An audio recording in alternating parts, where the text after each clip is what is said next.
जिंदगी ना मिलेगी दोबारा, जो मिली है उसी में सब कुछ कर लो। जवानी दीवानी है, इस चक्कर में बुढ़ापा खराब कर लेते हैं लोग। जिंदगी ना मिलेगी दोबारा, ठीक है ना मिलेगी दोबारा, लेकिन जिंदगी एक दिन की थोड़ी है। 50-60 साल 70 साल जियोगे ना भैया। लाइफ को इतना ग्रांटेड मत लो। ग्रांटेड, हम तो अभी 70 साल तक है, भी हमको क्या होगा? अरे वो मर गया ना, वो मर गया ना, हम थोड़ी मरेंगे। अरे चिरंजीवी हो, क्या होगा 2000 बजा करके? प्लानिंग जरूरी है सर। जिंदगी आज में है लेकिन कल में भी है और परसों में भी है। तो कल को बेहतर करना है तो उसकी तैयारी आज से करनी पड़ेगी। इस पर बात करने वाले हैं हम आज के सेशन में, फाइनेंशियल प्लानिंग। आज आप पैसा जितना भी कमाते हो सर, बिजनेस से, नौकरी से, जितना भी कम जितना भी ज्यादा कमाते हो, उस पैसे में से कितना पैसा, कितना परसेंटेज पैसा किस फंड में किस जगह डाला जाए तो ताकि हम मैक्सिमम रिटर्न निकाला जा सके, ताकि मैक्सिमम कमाई हो सके। आज हम इसी पर बात करने वाले हैं। लेकिन उससे पहले ये जो वर्ड है ना फाइनेंशियल प्लानिंग, इसका नाम लेते ही मुझे कुछ वाहियात फिल्मों का नाम याद आता है, जो फिल्में हमारे देश के युवाओं को, यूथ को बिगाड़ने का भरपूर काम किया है और लोग बिगड़े भी हैं ऐसी फिल्मों से। फिल्मों का नाम ये जवानी है दीवानी। भैया जवानी दीवानी है, इस चक्कर में बुढ़ापा खराब कर लेते हैं लोग। जिंदगी ना मिलेगी दोबारा, उस फिल्म का मैसेज क्या था?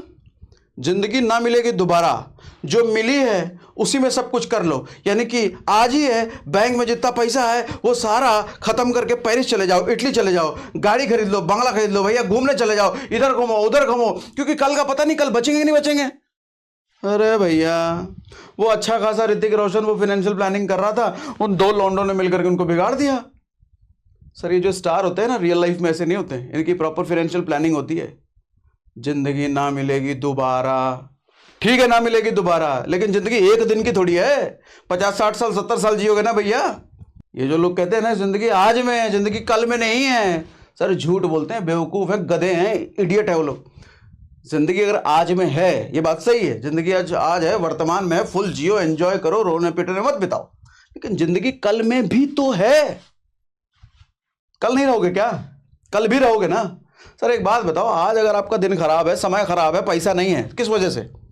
बीते सालों में, अपने पुराने दिनों में आपने भरपूर हरामखोरी करी है, चाहे पढ़ाई में हो चाहे काम में हो, कहीं भी। इसीलिए तो आज आपके पास पैसा नहीं है और आज भी वही काम करोगे, उड़ाने वाला काम, क्योंकि जिंदगी ना मिलेगी हम दोबारा देख करके आए हैं।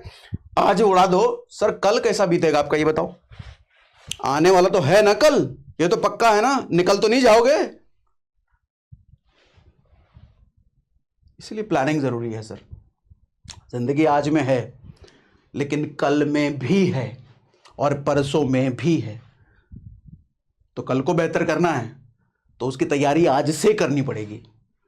और आज अगर बेहतर है तो इसका मतलब जरूर है कि पहले ही आपने तैयारी कर ली होगी। और आज अगर घटिया जिंदगी जी रहे हो, इसका मतलब आपने पहले से तैयारी नहीं की है। आज तैयारी कर लो, कल बेहतर हो जाएगा।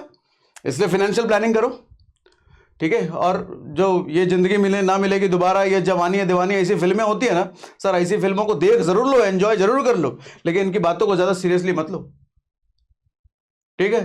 बढ़े आगे, हाँ चलो बढ़ते हैं आगे। एक सवाल पूछता हूं आपसे। आपको दो लोग ऐसे हैं जो एक को 30,000 रुपये महीना कमाता है, दूसरा 1 लाख रुपये महीना कमाता है। मैं आपसे पूछता हूं, आफ्टर 30 ईयर्स, 30 साल बाद किसके पास ज्यादा पैसा होगा? कौन ज्यादा धनी होगा? कौन ज्यादा वेल्थ वाला होगा? आप क्या कहोगे? ये वाला होगा। बिल्कुल गलत।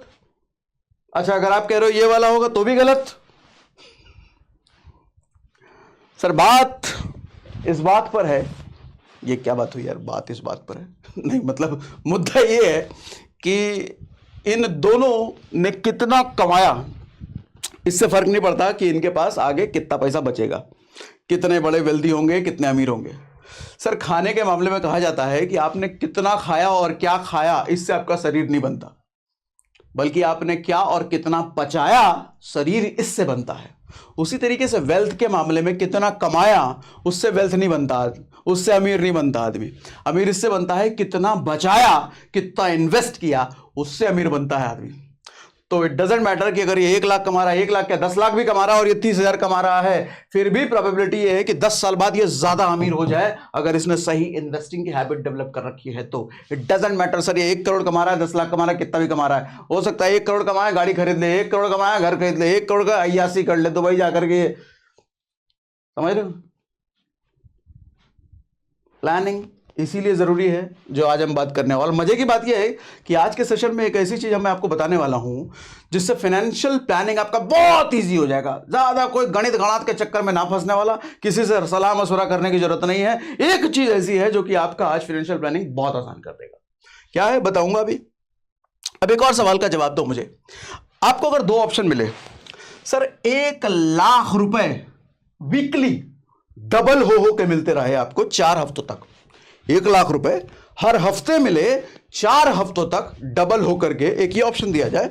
दूसरा ऑप्शन 1 रुपया मात्र रोज मिले डबल होके 30 दिनों तक, मतलब 4 हफ्तों तक। 4 ही हफ्तों तक दोनों ऑप्शन मिलने वाला है। इस वाले ऑप्शन में क्या है, 4 हफ्ते तक हर हफ्ते 1 लाख रुपए डबल होके मिलेगा, और इस वाले ऑप्शन में 4 हफ्तों तक हर रोज 1 रुपए डबल होके मिलेगा। सर कोई भी नॉर्मल आदमी, समझदार आदमी ये वाला ऑप्शन चुनेगा। 1 लाख रुपए को 4 हफ्ते तक डबल करो, कितना हुआ, 1 का 2 हो गया अगले हफ्ते, उसका अगले हफ्ते 2 का 4 हो गया, उसका अगला हफ्ते 4 का 8 हो गया, तो टोटल 8 लाख रुपए कमा लिया उस आदमी ने। लेकिन अगर ये वाला ऑप्शन चुनता तो दिखाऊं क्या होता है, 1 रुपए रोज का डबल करके। सर ये होता फिर, सर पहले दिन तो 1 रुपए, दूसरे दिन 2 रुपए, तीसरे दिन 4 रुपए, 10वें दिन 512 रुपए, 20वें दिन 5,24,288 रुपए, 25वें दिन 1,67,77,216 रुपए, और 30वें दिन 53,68,70,912 रुपए। और अगर ये गलती से एक और दिन मिल जाता, सिर्फ एक और दिन, बस एक और दिन, तो ये 100 करोड़ का आंकड़ा पार था। आदमी को लगता है क्या हो जाएगा 2,000 रुपये बचा करके, 2,000 तो बचा रहे हैं, 1,000 बचा के क्या हो, क्या उखाड़ लेंगे, उससे अच्छा 1,000 रुपये का हम तो कपड़ा ना खरीद लें, जुतवा ना खरीद लें, अरे बचा बचा थोड़ा मोबाइल ना ले लें, अगले अगले अगले साल हमको एक बाइक भी लेना है, KTM बाइक, 1-2 हज़ार रुपये बचा करके बाइक ना ले लें, थोड़ा कुछ कॉलेज में धाक जमेगा, ऑफिस जाएंगे तो मजा आएगा, बुलेट ले लेते। यही चलता है ना। क्या होगा 2,000 रुपये बचा करके, जब ज्यादा पैसा कमाने लग जाएंगे 2-3 करोड़ रुपए तब बचाएंगे। अभी तो हमारी इनकम कम है, अभी सैलरी कम है, अभी क्या बचाना, यही सोचते हो ना। सर यहां खेल सिर्फ 1 रुपए का था, 1 रुपया बचाते बचाते बचाते हुए कहां चले गए। हाँ खैर रियल लाइफ में इस तरीके से कंपाउंडिंग मानता हूं नहीं होता, इस तरह कंपाउंडिंग ऑप्शन नहीं मिलता, लेकिन इसके आसपास भी मिला तो कितना बड़ा ऑप्शन है मालूम। और ऐसे बहुत सारे ऑप्शन है, आज बताऊंगा आपको, डोंट वरी। कहाँ इन्वेस्ट करना है, कैसे इन्वेस्ट करना है, पैसे का कितना भाग किस पर डालना है, बताता हूं आज, रुको सब बताता हूं। फंड एलोकेशन सीखो सर। जितना फंड आपके पास आता है ना, मैं मान लेता हूं आज का सेशन में मैं एग्जांपल लूंगा 30,000 रुपये महीने का। अगर आपके पास 30,000 रुपये महीना आप कमाते हो ना, तो पहली चीज तो ये करो कि सर उसको एनुअल इनकम के हिसाब से, मतलब 30,000 रुपये महीना लगभग 3.5 लाख रुपए के आसपास हो गया वो 3.5 लाख रुपए के आसपास आप अपना एक्सपेंस, इनकम, सेविंग, इन्वेस्टिंग सब कैलकुलेशन करो, तब जाके इन्वेस्टिंग, तब जाके फाइनेंशियल प्लानिंग इजी हो जाएगा। सब बताऊंगा आज कैसे करना है, डोंट वरी। अच्छा यहां पे एक चीज है ना, मैंने 2 वर्ड लिखा है, सेविंग और इन्वेस्टिंग। अक्सर लोग इन दोनों वर्ड को सेम ही समझते हैं। पैसा बचाना फिर है बचा लिए, बचाना बचाना बचाना। सर पैसा बचाना और पैसा इन्वेस्ट करना ये दोनों ही अलग अलग चीजें होती हैं, बताता हूं अभी, इस पर भी बताऊंगा। और मंथली मत करो, 30,000 रुपये महीना कमा रहे हैं, 2,000 इसमें, 3,000 इसमें, 1,000 उसमें, 500 इसमें, 600 उसमें, ऐसा नहीं करो सर, प्लानिंग प्रॉपर नहीं हो पाएगी भाई। ये छोटे लोगों का काम है सर, मंथली, दिहाड़ी। बिजनेसमैन एनुअल सोचता है, एनुअल टर्नओवर कितना है। भले ही नौकरी करते हो आज, भले ही आपका काम हो सकता है आप कम इनकम वाला काम कर रहे हो, लेकिन सोच रखो ना धंधे वाली, प्लानिंग उस तरीके से करो ना जो धंधे वाला प्लानिंग करता है। आज ना कल फिर वैसे सोचते सोचते बन भी जाओगे। चलो आगे बढ़ते हैं। अब जैसे मैं 30,000 रुपये पर मंथ के सैलरी के हिसाब से एग्जाम्पल ले रहा हूं, तो सर साल का हो जाता है 3.5 लाख रुपए एनुअली। अब इसको कितना कितना परसेंट कहां कहां डालना चाहिए सर, वो पूरा आपको समझाता हूं। सर सबसे पहली चीज 5% आपकी इनकम का, सालाना की बात कर रहा हूं, 5% आपका जाना चाहिए हेल्थ इंश्योरेंस में। आप कहोगे यहाँ इन्वेस्टिंग तो बता नहीं रहे हो, इंश्योरेंस खरीदवा रहे, एजेंट हो क्या? एजेंट नहीं है हम हम आपको बस सलाह देने का काम कर रहे हैं। वैसे लिंक हमने डिस्क्रिप्शन में दे रखा है, हेल्थ का भी लाइफ का भी, उससे खरीदो ना खरीदो भैया, कहीं भी जाकर खरीदो, अंडमान निकोबार में जाकर खरीद लो, बंगाल की खाड़ी में जाकर खरीद लो, कहीं भी खरीदो, लेकिन ये दो चीज हेल्थ इंश्योरेंस और लाइफ इंश्योरेंस तो आपकी लाइफ में होनी ही चाहिए। कोविड में देखे ना, स्वस्थ आदमी कुछ नहीं है, निपट गया, आदमी चलते फिरते रोड पर निपट जाता है। वो भी कुछ दिनों पहले गाजियाबाद में हुआ था ना एक्सीडेंट, पूरी की पूरी फैमिली अपनी गाड़ी से सुबह सुबह 7 बजे NH24 से गुजर रही थी, सामने से एक स्कूल बस आकर के उड़ा दिया। भाई सोचा भी होगा कि पूरी की पूरी फैमिली एक साथ निपट जाएगी? सर ना जिंदगी का कोई भरोसा, ना स्वास्थ्य का कोई भरोसा। अच्छे खासे हेल्दी आदमी रोज जो जिम करता है उसको हार्ट अटैक आ जाता है, जो रनिंग कर रहा है इतने सालों से मैराथन दौड़ रहा है वो हार्ट अटैक से मर जाता है, और आप तो कर भी नहीं रहे हो, आपको लगता है कुछ नहीं होगा। सर अगर हेल्थ पे आफत आई तो ये हेल्थ इंश्योरेंस बचा लेगा, लाइफ पे आफत आई तो लाइफ इंश्योरेंस बचा लेगा। लाइफ से रिलेटेड एक अपने पापा की स्टोरी सुनाऊं आपको। मेरे पापा का देहांत कैसे हुआ था, शायद मैंने आज से पहले कभी बताया नहीं, बता देता हूं। देखो जितनी जिंदगी कितनी अनसर्टेन है, मैंने तो अपने पापा की डेथ से सीखा कितनी अनसर्टेन है, किस किस तरीके से इंसान मर सकता है ये समझो जरा।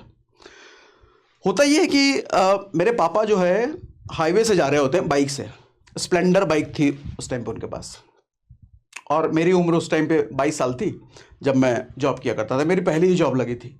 स्प्लेंडर बाइक से जा रहे थे, बारिश होने लग गई तो हाईवे के बगल में रोका उन्होंने, और वहीं पर थोड़ी दूर में मंदिर था, छोटा सा मंदिर। वहां मंदिर में जाकर के उन्होंने बारिश से बचने का आश्रय ले लिया। बहुत सारे लोग और भी रुके हुए थे उस मंदिर में।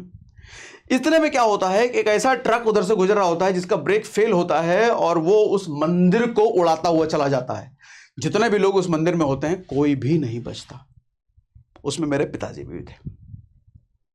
सोच सकते हो सर, मौत ऐसे भी होती है। सब कुछ ठीक है, बाइक से जा रहे हैं, काम चल रहा है, बारे बारिश हो रही है, मंदिर रुक लेते हैं, और किसी ने को सोचा हो कोई ऐसा ट्रक आएगा जो कि उसी मंदिर को उड़ा के चला जाएगा। जिंदगी इतनी अनसर्टेन है सर। और उसके बाद हुआ क्या, अब मेरी पहली जॉब लगी थी उस समय, तो मैं तो किसी तरीके से अपना ही गुजारा कर पा रहा था। अब ऊपर से मेरी माँ भी, मेरी छोटी बहन भी जो पापा के साथ उस वक्त रह रहे थे, तो उनका सब कुछ पापा ही देख रहे थे। एक बड़ी बहन है, उनकी शादी पापा कर चुके थे। अब चूंकि मैं अपना ही खर्चा अच्छे से नहीं चला पा रहा था, अब माँ और छोटी बहन की भी रिस्पॉन्सिबिलिटी आ गई। सर कैसे चलाऊंगा मैं, मुश्किल हो गया ना। लेकिन इस समय पापा का लाइफ इंश्योरेंस काम आया। उस लाइफ इंश्योरेंस की वजह से जो अच्छा खासा अमाउंट मिला ना सर, जिंदगी बहुत हद तक क्या मतलब बहुत सालों तक आराम से चली। उस बीच हमने भी मेहनत करके अपनी इनकम बढ़ाई, लेकिन समय मिल गया ना खुद पर काम करने का, समय मिल गया ना और इनकम बढ़ाने का। सोचो अगर वो ना मिला होता, अचानक से जिंदगी कितनी तितर बितर हो जाती। कोई भरोसा नहीं सर, हेल्थ शरीर का कोई भरोसा नहीं। आपकी जिंदगी में क्या लिखा हुआ है कुछ नहीं, किसी का नहीं भरोसा। इसलिए लाइफ को इतना ग्रांटेड मत लो। ग्रांटेड, हम तो अभी 70 साल तक अभी हमको क्या होगा, अरे वो मर गया ना, हम थोड़ी मरेंगे। अरे चिरंजीवी हो कि अमृत पी के आए हो। अब आगे बढ़ते हैं। 5% सर आपका हेल्थ इंश्योरेंस में जाना चाहिए। साल का मतलब 17,500 रुपए साल का, 3.5 लाख रुपए इनकम है सर, 17,500 आपके हेल्थ इंश्योरेंस का प्रीमियम जाना चाहिए। 3% आपका जाना चाहिए सर लाइफ में, लाइफ इंश्योरेंस में 10,500 रुपए बनता है ये साल का, ठीक है। अच्छा, इसीलिए मैंने महीने में नहीं लिया। अगर महीना लेता तो ये कैलकुलेशन मुश्किल हो जाता, क्योंकि ये प्रीमियम तो साल का एक बार जाता है ना। तो इसीलिए आपकी प्लानिंग हमेशा साल की होनी चाहिए, इजी हो जाएगा कैलकुलेट करना, नहीं तो कंफ्यूज रहोगे। 10% सर आपका जाना चाहिए इन्वेस्टिंग में। 10% कहां इन्वेस्ट करना है बताऊंगा। इन्वेस्टिंग में 10% का महीना कहने का मतलब हुआ 35,000 रुपए एनुअली और 3,000 रुपए पर मंथ। अगर आप क्या 3.5 लाख रुपए एनुअल इनकम है, अगर आपकी 30,000 रुपए की महीने की इनकम है, अगर 25 है तो इस हिसाब से डिसाइड कर लेना कितना आता है, 20 है, 50 है, लाख है, जितना भी परसेंटेज मैंने लिख दिया है, तो इस परसेंटेज के हिसाब से आपका होना चाहिए भैया। 5% का ऐसा फंड होना चाहिए जिससे आप इमरजेंसी फंड क्रिएट कर रहे हो। ये इमरजेंसी फंड किस लिए होता है, जिंदगी जैसे हमने बताया अनसर्टेन है। जरूरी नहीं है कि हॉस्पिटलाइज होने की नौबत हो जाए, जरूरी नहीं है कि जिंदगी ही चली जाए, सर इन दोनों केसेस में तो आपको जिंदगी गई तो लाइफ इंश्योरेंस काम आ जाएगा, हॉस्पिटलाइज हुए तो हेल्थ इंश्योरेंस काम आ जाएगा। लेकिन कई बार ऐसी दिक्कतें आती हैं जब कुछ शरीर भी ठीक है, जिंदगी भी ठीक है, लेकिन पैसे की बहुत अर्जेंट जरूरत हो जाती है, वहां पर ये फंड काम आता है सर। ये लिक्विड फंड काइंड ऑफ समझ लो, कभी भी हम इसको विड्रॉ कर सके, कभी भी निकाल सके, एक ऐसा फंड हमेशा ही आपके पास होना चाहिए। ठीक है, कैसे कैसे मैनेज करेंगे, कहां कहां जाकर के ये फंड क्रिएट करेंगे, आओ समझाता हूं। सर 17,500 ये होना चाहिए इमरजेंसी फंड, जैसा मैंने 5% बताया, तो 1,500 रुपए महीने का आपका इसमें जाना चाहिए, अगर आपकी 30,000 रुपए महीने की इनकम है तो। अब आगे बढ़ते हैं। नाउ सर 2% ना चैरिटी के लिए भी रखो। हमने 25% की बात करी है, तो 2% चैरिटी के लिए भी रखो। चैरिटी क्या होता है? 2% चैरिटी का मतलब 7,000 रुपये एनुअली होता है, पूरे साल का 7,000 रुपये। अगर 30,000 रुपये महीना कमा रहे हो, 3.5 लाख रुपए साल का कमा रहे हो, तो 7,000 रुपये चैरिटी के लिए निकाल सकते हैं। चैरिटी मतलब क्या? थोड़ा जान पुण्य का काम कर लो, किसी भूखे का पेट भर दो, किसी प्यासे को पानी पिला दो, किसी बेघर को घर दिला दो, किसी अनपढ़ को पढ़ने लिखने का जुगाड़ कर दो। सर ये वो चीज़ें हैं ना जिसका हिसाब किताब आपको नहीं रखना चाहिए। हालांकि मैं भी अपनी इनकम का एक अच्छा खासा इसमें डालता हूँ, लेकिन बताने में मैं इंटरेस्टेड नहीं हूँ कि मुझे ये बताना चाहिए, शेयर करना चाहिए, वो अलग चीज़ें हैं, वो दिल से होती है सर। बट इसका फल ना आपको ऊपर वाला किसी न किसी रूप में देता है। ये आपके पुण्यों में कैलकुलेट होता है। आपकी क्रेडिबिलिटी धरती पर नहीं, ऊपर वाले की नज़रों में बढ़ती है। दरअसल देखो, ऊपर वाले ना ये जो दुनिया बनाई है, ये दुनिया में हर किसी की अपनी अपनी रिस्पॉन्सिबिलिटी है, पर्सनल लाइफ के लिए, अपनी फैमिली के लिए। लेकिन उसके बियॉन्ड भी अगर आप कुछ करते हो तो समझ लो ऊपर वाले को के लिए आप, ऊपर वाले ने जो आपको रिस्पॉन्सिबिलिटी दे रही है, दे रखा है, उस रिस्पॉन्सिबिलिटी से थोड़ा आगे बढ़ करके आप कर रहे हो। तो इसका फल अगर आप ऐसा कर रहे हो तो ऊपर वाला आज न कल हो सकता है उस फल का आपको, उस कर्म का फल भी आपको दे। हालांकि ऐसे कामों का रिजल्ट एक्सपेक्ट करके ऐसे काम नहीं करने चाहिए। ये जस्ट दिल से होता है सर, और बहुत अच्छा लगता है ऐसा। कभी करोगे ना, कभी आप देखना किसी अंधे आदमी को रोड अगर आप क्रॉस करा दो, दिल से खुशी होगी। कोई भूखा बच्चा अगर रेड लाइट पर भीख मांग रहा है, उसको बगल के किसी स्टॉल में ले जा करके खाना खिला दो, दिल से खुशी होगी, बहुत अच्छा लगता है। तो साल का इसके लिए भी 2% मेरे हिसाब से होना चाहिए। ठीक है, टोटल 25% हो गया सर आपको सिक्योर, फ्यूचर सिक्योर करने के लिए टोटल 25% आपकी इनकम सालाना जाना चाहिए। मैनुअल की बात करो तो 87,500 हो गया। महीने की बात करो तो 7,300 रुपए महीना। अगर आप 30,000 रुपए कमा रहे हो तो 7,300 रुपए महीना, इतना तो फ्यूचर को सिक्योर करने के लिए करना चाहिए आपको। ठीक है, 22,700 रुपए आपका एक्सपेंस अपना घर लेकर के जाओ। जो 30,000 की सैलरी में 22,700 रुपए अपना घर का, भैया खाना पीना, स्कूल फिस्कूल रहना, वो सब चीजें 22,700 में करना है। मान लेना है आपको कि इतनी ही इनकम है, बाकी आपके फ्यूचर सिक्योर करने में जाना चाहिए सर। ये होती है फाइनेंशियल प्लानिंग। अब कहां करना है ध्यान से समझो। नाउ अब सवाल उठता है वेयर टू इन्वेस्ट। इन्वेस्ट करें कहां? आपने बोल तो दिया कि इन्वेस्ट करो 10%, 5%, हेल्थ और टर्म बेच भी दिया आप, लेकिन ये इन्वेस्ट करना कहां है तो बताया नहीं। ये बता देते हैं, रुको, लो भैया पूरा बही खाता बना के लाए हैं, पूरा चार्ट बना करके लाए हैं आपके पास। देखो भैया, ये कुछ इन्वेस्टिंग ऑप्शंस हैं अपने पास। इनमें से गरीब लोगों का इन्वेस्टमेंट, पहला इन्वेस्टमेंट ये होता है एंडोमेंट प्लान में। ये मेरे हिसाब से सबसे घटिया इन्वेस्टमेंट है। इससे घटिया इन्वेस्टमेंट कुछ हो नहीं सकता। इससे घटिया रिटर्न आपको, मुझे नहीं लगता कोई दूसरा देता होगा। अच्छा, ये ट्रस्टेड, भारत का 90% इंसान, 90% जनता, स्पेशली जो छोटे शहरों या छोटे गांव में है, भैया इधर इन्वेस्ट करते हैं। और ये सबसे घटिया इन्वेस्टमेंट मैं कह रहा हूं। ये एंडोमेंट प्लान क्या होता है? लाइफ इंश्योरेंस के नाम पे आपको ये बेचा जाता है। जीवन अगम, जीवन निगम, जीवन आनंद, जीवन लेटंग, जीवन उधर, जीवन, मैं किसी कंपनी का नाम नहीं ले रहा हूं, ऐसे ही प्लान होते हैं। Secure plan, double income plan, money back plan, ऐसे ऐसे रूपों में आता है। ये सबसे घटिया होते हैं सर। मनी बैक सुनते, डबल इनकम गारंटीड, आदमी उछल पड़ता, अरे गारंटी इनकम मिल रहा है, डबल मिल रहा है, यही बहुत बढ़िया है सर। डबल कितने साल में दे रहा है वो? 20 साल, 25 साल, 30 साल में। उस डबल करके इन्फ्लेशन बता भी आपको सर, 7%, 8%, 10%, कईयों में तो 15%, कईयों में 20% का इन्फ्लेशन है, महंगाई है, और वो 20 साल में डबल करके दे रहा है, तो कितने % का एनुअल रिटर्न मिला आपको पता है आपको? सर पैसा घटा के मिल रहा है वो आपको। अब आप कहोगे अरे उसके साथ लाइफ इंश्योरेंस भी मिल रहा है। लाइफ इंश्योरेंस के लिए मैंने बताया ना, दूसरा लो, टर्म इंश्योरेंस लो भैया। सिर्फ 10,000 रुपये में आपको 10,000 रुपये सालाना में आपको 1 करोड़ से ऊपर का इंश्योरेंस मिल जाता है उसमें। और इधर अगर 10,000 रुपये सालाना दोगे ना सर, इतू सा का इंश्योरेंस मिलता है, क्योंकि ये सेविंग है ना सर। देखो ये कंपनियों के प्रॉफिट के लिए बनाया जाता है, लोगों के प्रॉफिट के लिए नहीं है ये। आदमी अगर आप सच में आप इंश्योरेंस लाइफ को कवर करने के लिए लेना चाहते हो तो टर्म इंश्योरेंस के अलावा कोई दूसरा ऑप्शन आपको देखना ही नहीं चाहिए, देखना ही नहीं चाहिए। किसी भी कंपनी में 90% प्लान ये होते हैं। टर्म इंश्योरेंस तो 1-2 बना करके रखते हैं कंपनियां, क्योंकि टर्म इंश्योरेंस में कंपनी का कम फायदा है, लोगों का ज्यादा फायदा है। इन वाले प्लान में कंपनियों का ही फायदा है, लोगों का तो है ही नहीं, लोगों का तो नुकसान है। ठीक है, तो इंश्योरेंस की आड़ में ये बेचा जाता है। हालांकि आपको अजीबोगरीब लॉजिक दिए जाते हैं एजेंट के द्वारा आपको कि 3,000%, 10,000%। मुझे तो एक मेल आई थी, सर आपने इंश्योरेंस को गलत बोल दिया, वो वाला इंश्योरेंस को सर उसमें हम 3,00,000% लोगों को दे रहे हैं। हमको 3,00,000%, बाप रे बाप, अंबानी को पता चल जाए तो इसके घर में हमला बोल दो, 3,00,000% दे रहा है। लॉजिक तो इतने ऊट पटांग भैया, क्या करो, चल रहा है। लेकिन कोई भी एंडोमेंट प्लान नहीं लेना, बिल्कुल भी नहीं। मैंने ले लिया इसको भी 6% के आसपास। हालांकि 6% होता नहीं है, 5%, 4%, कई तो इतने घटिया हैं 3%, 2.5% भी देते हैं। तो 6% भी बहुत ज्यादा है, इतना भी नहीं मिलता। और दिक्कत यह है कि कैलकुलेशन भी नहीं कर सकते इसका, ऐसे ऐसे प्लान है आप नहीं कैलकुलेट कर सकते। जो एजेंट आपको बेचने आया वो भी कैलकुलेट नहीं कर सकता। 6% लिख दिया है खुश करने के लिए, लेकिन होता नहीं है इतना।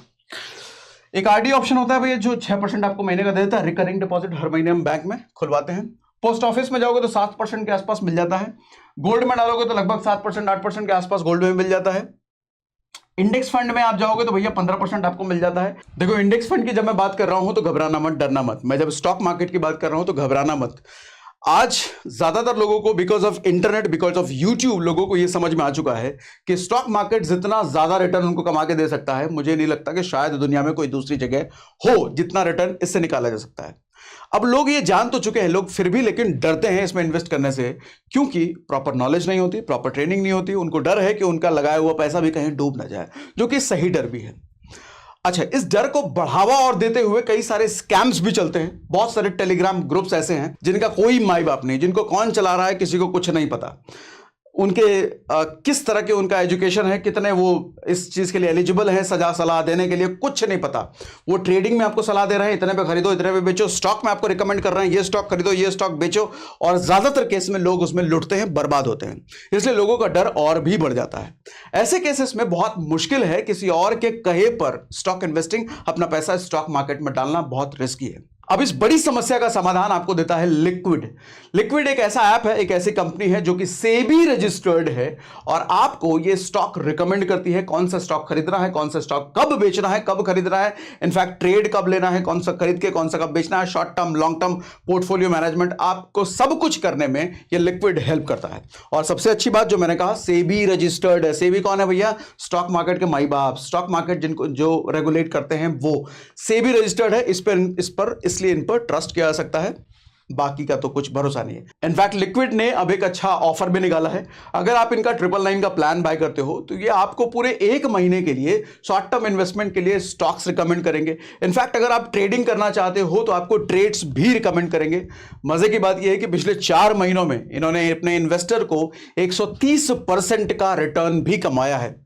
और मजे की बात ये सारे रिकमेंडेशंस आपको आपके व्हाट्सएप पर मिलेगा। इनके इस 999 प्लान के साथ साथ आपको इनके एक्सक्लूसिव वेबिनार का भी एक्सेस मिलता है, जहां पर ये आपको सिखाते भी हैं कि आपको स्टॉक मार्केट में एक्सपर्ट कैसे बनना है, सही इन्वेस्टिंग, सही ट्रेडिंग कैसे करनी है। स्टॉक मार्केट इन्वेस्टिंग की जर्नी को आसान बनाना है, ट्रेडिंग से पैसे भी कमाने हैं, तो लिक्विड में रजिस्टर करने का लिंक हमने डिस्क्रिप्शन में दे रखा है, तो रजिस्टर कीजिए और एंजॉय कीजिए। सो अब हम फाइनेंशियल प्लानिंग के ऑप्शंस पर बात कर रहे हैं।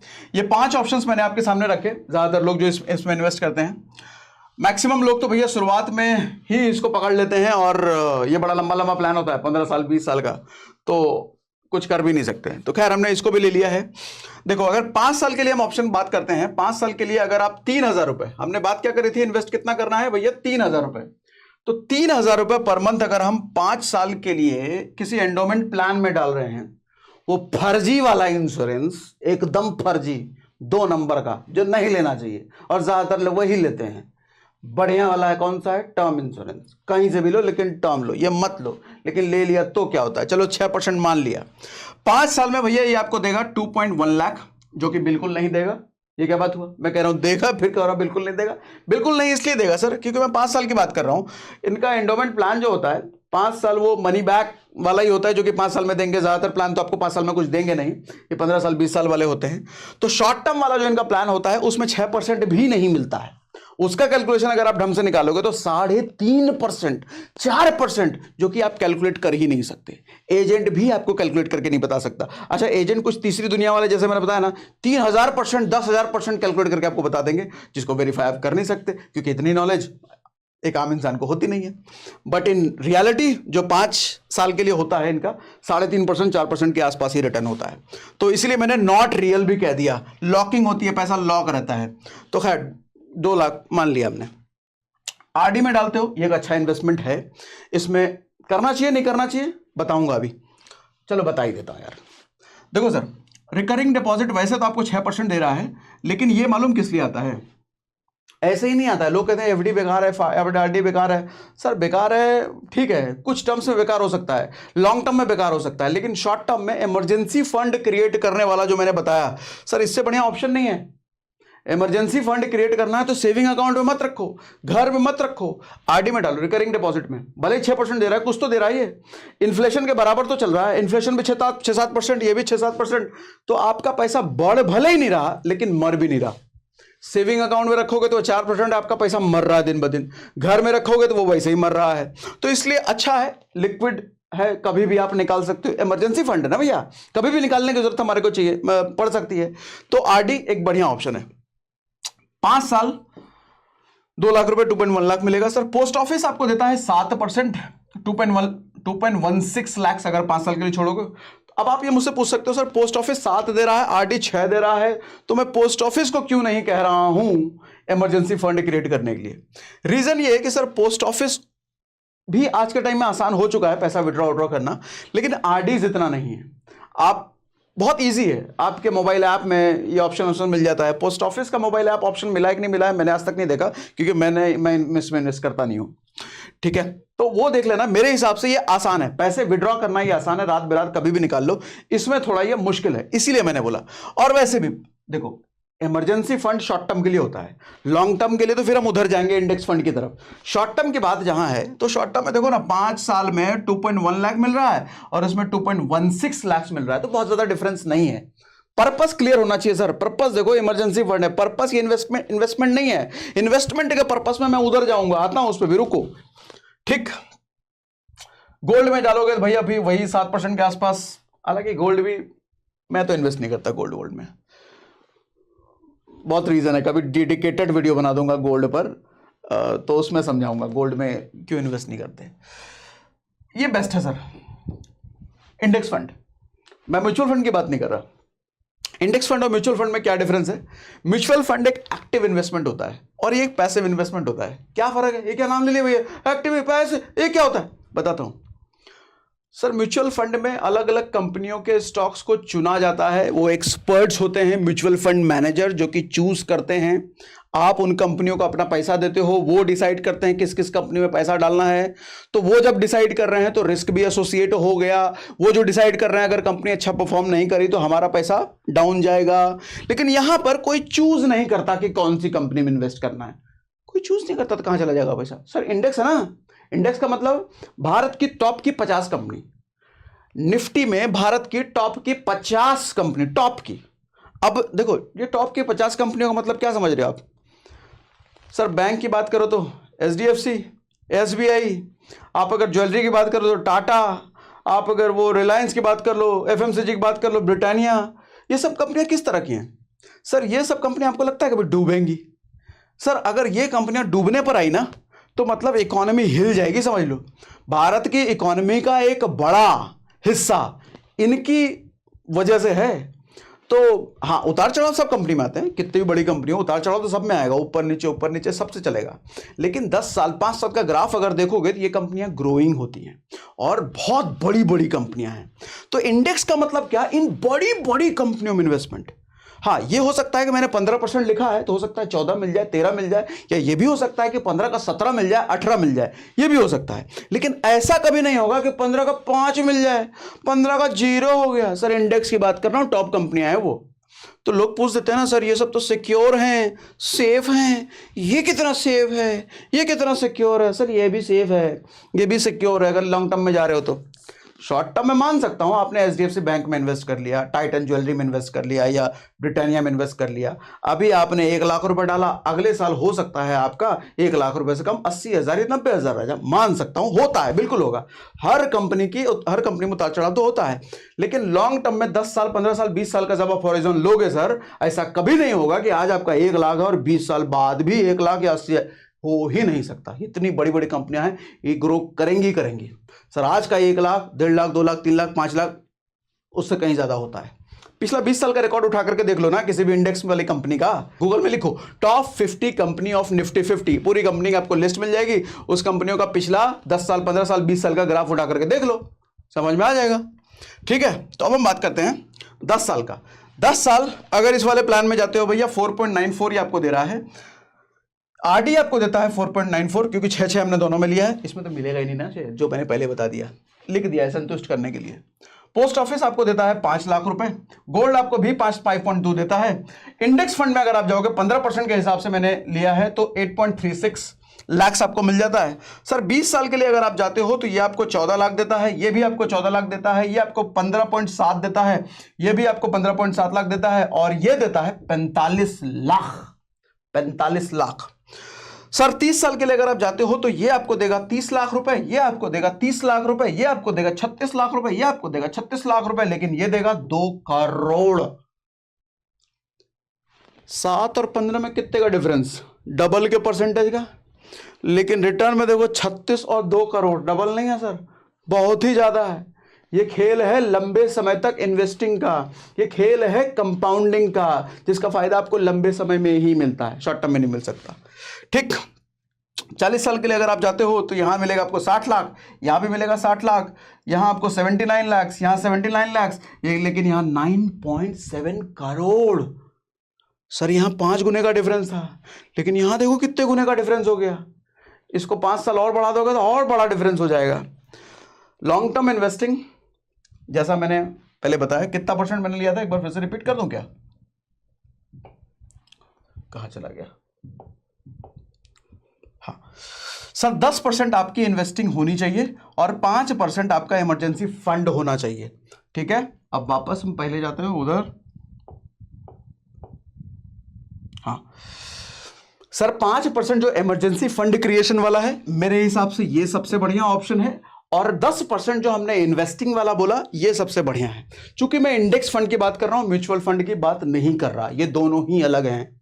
ठीक है, इंडेक्स फंड मतलब फिक्स है, टॉप की 50 कंपनी। म्यूचुअल फंड कहीं भी किसी भी जगह हो सकता है। ठीक, तो हो गया कि और भी है भैया? देखें आगे, इतना ही है, पूरा समझे कि नहीं समझे? अच्छा एक बात और, मैं जब लोगों को कहता हूं ना कि 20 साल, 30 साल, 40 साल के लिए इन्वेस्ट करो, तो आदमी का मालूम कंसर्न क्या होता है? कहता है इतने साल तक हम बचेंगे, नहीं बचेंगे तो फिर क्या होगा? फिर मैं कहता हूँ टर्म प्लान ले लो, नहीं बचोगे तो कम से कम फैमिली को पैसा तो मिल जाएगा। बोलो टर्म प्लान में क्या, पैसा तो रिटर्न मिलता ही नहीं है, तो अगर नहीं मरे तो पैसा रिटर्न नहीं मिलेगा। हाँ, बड़े हरामखोर आदमी हो तुम यार, तुमको कह रहे हैं तुम मर गए तो इधर ये मिल जाएगा, नहीं मरे तो उधर से मिल जाएगा, तुमको दोनों में कंसर्न है। सर लॉन्ग टर्म इन्वेस्टिंग, थोड़ा पॉजिटिव सोचिए। जिंदा रह गए तो ये काम आएगा, जिंदा नहीं रहे तो टर्म प्लान काम आएगा। दोनों रखिए, दोनों में से एक नहीं, दोनों रखना जरूरी है। तो आज के सेशन में मजा आया कि नहीं, आपको सीखने को मिला कि नहीं? मुझे जरा कमेंट बॉक्स में पढ़ाइए, बताइए क्या क्या मैं बोले जा रहा हूँ। कमेंट बॉक्स में पढ़ाइए नहीं, बताइए, पढ़ूंगा तो मैं। और लिक्विड में अगर रजिस्टर करना है तो डिस्क्रिप्शन में हमने लिंक दे रखा है, लिक्विड का भी, स्टॉक मार्केट की जर्नी को आसान बनाने वाला काम, याद है, डिटेल बताया, डिस्क्रिप्शन में है वो डिटेल। कमेंट आपके मैं सारे पढ़ता हूँ। देखो भैया एकदम बिल्कुल सही बात है, एक एक कमेंट मैं पढ़ता हूँ, चाहे वीडियो 20 दिन पुराना या 2 महीना पुराना, 3 महीने पुराना भी हो जाए, फिर भी मैं एक एक कमेंट पढ़ता हूँ। हाँ ये बात है कि मैं जवाब नहीं दे पाता, लेकिन पढ़ता हर कमेंट हूँ। इसीलिए आपका जो भी सवाल हो, कुछ फीडबैक हो, मजा आया वीडियो देख करके, तो ये भी बताओ कि मजा आ गया, लिख के बताओ जल्दी।